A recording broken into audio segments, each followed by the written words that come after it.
time to grab a controller or insert your quarters into the horrors of gaming. Here we dissect a game or series that complements the rest of the episode. And welcome to the horrors of gaming. The gaming portion of the show, yes. That's right. And this episode, we are going to be talking about Maneater. Audible.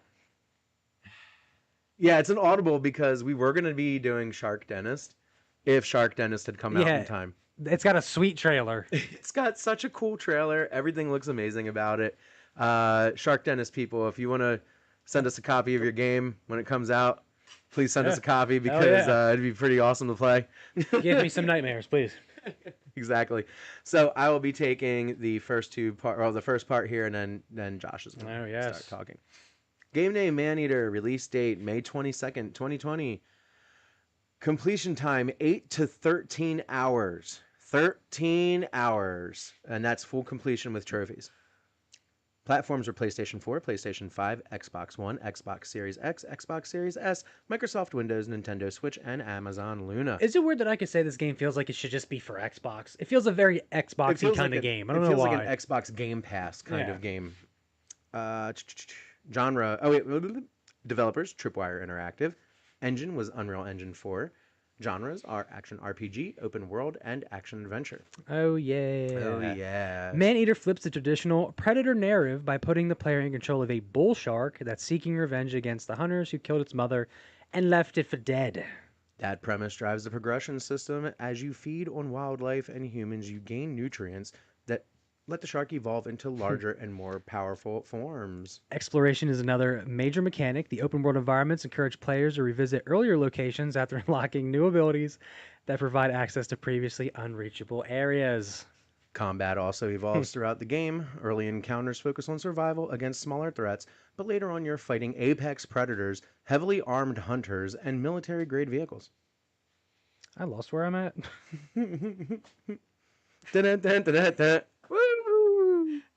Okay, the mutation system adds another layer. Different evolutionary upgrades can change the shark's abilities, allowing players to tailor combat and exploration to the preferred playstyle. And before I go into that, man, Frankensharks are... Oof. Anyway, and despite over-the-top premise, there's a steady sense of progression because every new region introduces stronger enemies and environmental challenges. It's a good example of combining RPG mechanics with open-world exploration to make the player feel noticeably stronger as the game progresses. Maneater blends open-world exploration with RPG progression and evolutionary mechanics, creating a gameplay loop centered on growth, adaptation, and becoming the ocean's apex predator. I just hit my microphone because I'm that angry. What a fucking slog of a game. We should check voice meter, just in case. We should check voice meter. We're looking at it. Oh, okay. Yeah, we can see that it's up. Oh, all right. So I honestly would call this game Shark Souls. Yeah? Because it's that. Okay, so basic plot. You play as a shark. Shark killed your mom.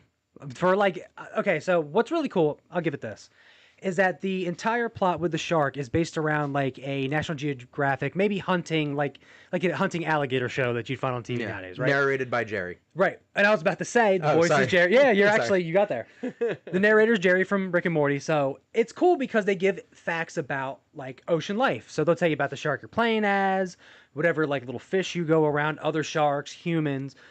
And there's a bit of comedy in there, right? Yeah, because some of those facts aren't real. Right. Some of them are made up, yeah. Of course, it's goofy shit. It's not a super serious shark game. It's got a lot more comedy to it than anything. Yeah. But you really can swim around. You can fight other sharks. You can customize your shark, by the way. That's why I call it Shark Souls. Because you can change, like, your head, your jaw. I think I wrote in my notes. It's like you can change your tail, the body, the jaw, and something else. Yeah, your dorsal fin or something like that. There's other things that you can definitely change. You can explore a lot. You don't have to follow just a main path. Yep. It is pretty open world. You can, of course, like I said, you can eat humans. Sorry. Sorry. Go ahead. You're good. It's pretty gory. Like when you attack like humans, there's blood and everything like that. You could just say you're playing Jaws. If you just want to be a regular old shark, I know you're not a great white, but you're just Jaws. You're just eating everything to get revenge on this hunter. But it also kind of shows like the circle of hate. Weirdly enough, there's like an underlying plot where, the mom shark dies. Then you, as the shark, killed the son. Then you had the final boss fight with what the hell is his name? Something Pete. because he was he's the guy, the Cajun guy at the beginning of it and all that, because he killed your mom. He's the dad. Scaly Pete. Scaly fucking Pete. Yeah, right. Scaly Pete. It's not bad. If you just want to go around eating shit and just pretending you're in a Dark Souls game, it's okay. It's not like some super scary game either. I will say though, it does have a DLC, which is actually fucking terrifying because you fight like another mutated shark. Way scarier. Right. But base game alone, it just kind of like do the 3 tasks, move on to the next part. Yep. There are boss fights. Like you fight with sharks. You get cool abilities. Like you have fucking lightning shooting off of you and things like that. Like you have different attacks. But in my opinion, it's pretty boring. Yeah. And it's free right now. If you have the premium or whatever for like PlayStation premium, or anything like that, you can get it for free. Yes. It's not bad. I will say the camera makes me personally feel sick because I have a little bit of motion sickness when it's got a camera that spins around super duper quick all the time. But other than that, it's not bad. If you want something to kind of chew up a day and just, if you like shark games and you want a more current genre of game, there you go. There's your shark game. It's one of the few games out there that you can control a shark and do shark things. So that gives it a cool feature. But I felt it extremely was like very repetitive, super duper repetitive. I didn't die much in the 3 hours that I played of it because I played a few hours of this one because it was free on PlayStation Premium. In the few hours that I played of it, you know, you got your progression, your story, you got everything, but it just was the same shit in every area. You got to kill the other fish. You've got to kill the same amount of humans.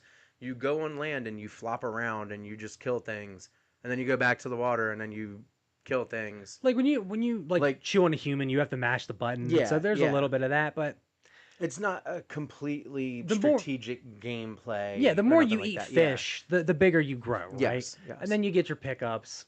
You can look like a badass shark thing. Yeah, sure. You can, sure. The designs kind of like Dark Souls and stuff, where you go off of armor and shit like that. Because when you get your upgrades and you do all your things, and you get like the teeth, and you get all the stuff. Like it's cool, but that's what I'm saying. There's not a lot to chew on. There's not, in my opinion. I just feel like if you want something to kill some time, it would be basically like playing Power Wash Simulator, in my opinion, because Power Wash Simulator is just one of those games where you just and you just chill. Maneater's kind of like that, because it's like dumbed down GTA.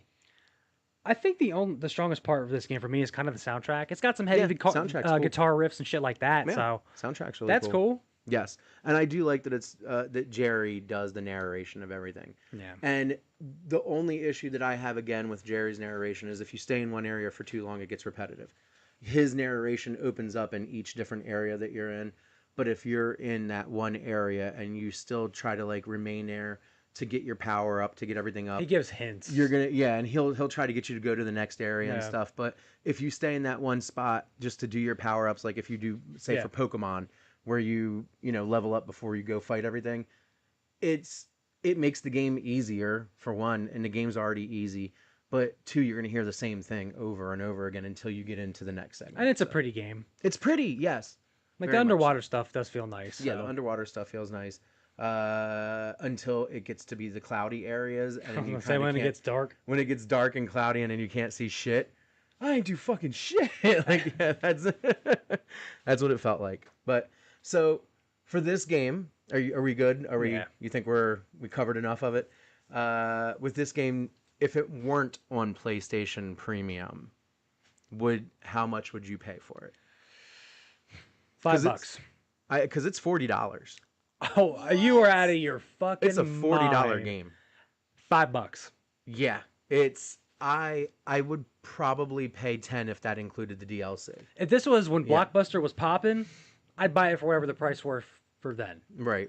But if I just want to spend some money, you can get better games for $5. Yeah, I'm definitely never going to pay $40 for this game. It was a good attempt. It was okay, yeah. It's not worth $40. No, this was actually a $60 game when it came out, but because it's been out for almost 6 years now, I guess they decided to drop it 20 bones. Yeah, it's definitely not even worth the $40 that it is. It's right mid. now. It's not bad. Look, if you are a Super Shark fan and you just want to swim and eat some fish and people, probably the best game you could get. It's better than the fucking Jaws game. Yeah.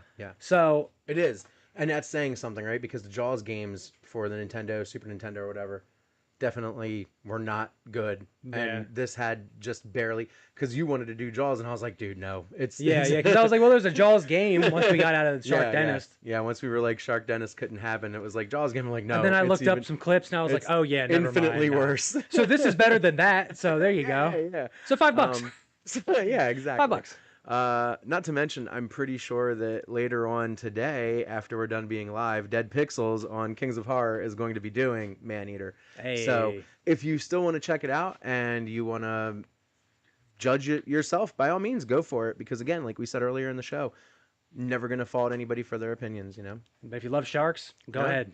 Yeah. Check it out for sure. But for us, this would be a $10 max, I think. I would say if they came out with like that with the DLC, 10. Yeah, $10 max. If it's just a regular game, $5. And the DLC only had one shark upgrade too. It was like a tiger shark something or whatever. So and the big creepy. I'm not gonna say too much because watch the playthrough. I don't know if he's doing the DLC or not. Yeah. We don't want to give too much. So away bam. on things. So yeah, check out Dead Pixels and because the bosses are the coolest part. Yeah, too. the bosses are the coolest part. Yes, I agree with like Dark Souls. Like Dark Souls. Yeah. And that's it. Horrors of gaming. Yeah.